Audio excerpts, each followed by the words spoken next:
una semana después de que el Congreso de Ministros aprobara la nueva subida del salario mínimo internacional en nuestro país, aún seguimos oyendo los ecos de las discrepancias de unos y otros relacionados principalmente con la posibilidad de que el salario mínimo interprofesional tuviera que ser penalizado por la fiscalidad del IRPF, del impuesto de las rentas sobre la renta de las personas físicas. Esto, en el caso del salario mínimo interprofesional, según dicen, afectará a unos pocos trabajadores y especialmente a gente sin cargas sociales y o familiares. Bueno, no es nada malo, sino todo lo contrario, que el salario mínimo interprofesional se acerque a los tramos de cotización del IRPF, porque ello significa que las subidas del salario mínimo interprofesional cada vez afectan a más gente y significa también que mejora el nivel salarial, aunque siga siendo bajo. Y además se incrementan las cotizaciones a la seguridad social a efectos de jubilación. En la anterior legislatura, el gobierno de coalición elevó el salario mínimo interprofesional desde los 736 euros hasta los 1.080 en 2023, un incremento del 47%. Con la subida del salario mínimo acordada para 2025, este subirá, se incrementa en un 61% desde 2018. Recordáis quién estaba en 2018, ¿no? M. Rajoy. Desde entonces algo ha cambiado.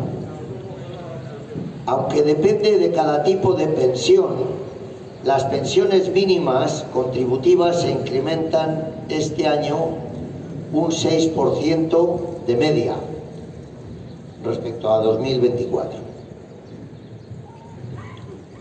A pesar de esta medida favorable de aplicar porcentajes más altos a las pensiones mínimas, hemos comprobado, como hemos dicho arriba, que las subidas del salario mínimo interprofesional durante el periodo del gobierno de coalición ronda un 61%, mientras que las revalorizaciones de las pensiones mínimas durante el mismo periodo ronda un 29%, es decir, porcentualmente menos de la mitad. Esto quiere decir que mientras la brecha salarial se acorta para los salarios mínimos, para las pensiones mínimas, que afecta a mucha gente, a muchísima gente en este país, la brecha salarial para las pensiones mínimas se alarga y para las pensiones de viudedad y las no contributivas esta brecha es aún mayor. Comenzamos en 2018 reivindicando una pensión mínima de 1.080 euros, 1.084, 1.080.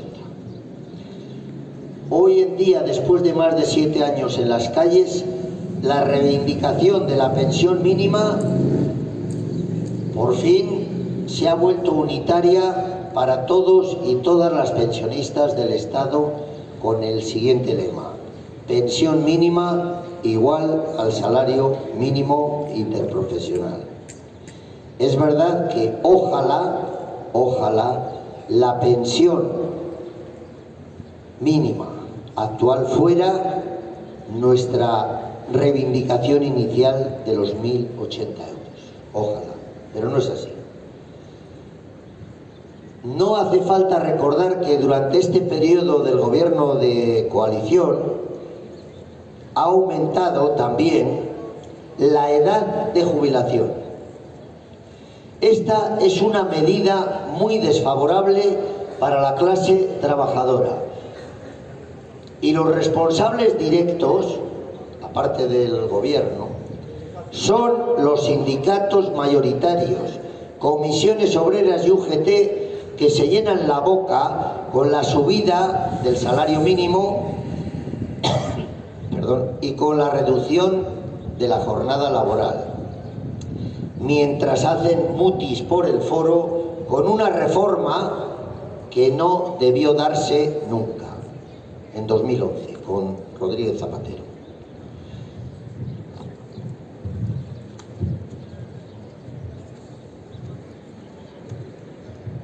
En 2019, la edad de jubilación ordinaria era de 65 años y 8 meses. Ya, había subido 8 meses respecto a aunque quienes hubieran cumplido los 65 se podían jubilar si habían cotizado 36 años y 9 meses. En el caso contrario, deberían esperar a la edad legal. Recordemos también que hace 6 años era necesario un mínimo de 15 años de contribuciones a la Seguridad Social para cobrar la pensión de jubilación. Esto también ha aumentado. Vamos ya para 20 y tantos años mínimos de cotización. En 2025, el común de los trabajadores debe retrasar su retiro profesional hasta tener 66 años y 8 meses cumplidos. Si acumulan menos de 38 años y 3 meses cotizados. Es verdad que sigue siendo posible jubilarse o retirarse a los 65 y cobrar la pensión íntegra, pero se han de acreditar al menos 38 años y 3 meses de cotizaciones. Por lo tanto, una vez más, invitamos a estos agentes sociales para recuperar los 65 años como edad oficial de jubilación lo antes posible. Y sí se puede. Sí se puede. Somos el país de Europa con la edad de jubilación más alta. Los franceses, como decía yo la semana pasada, por pasar de 62 a 64, se han cargado 2 gobiernos.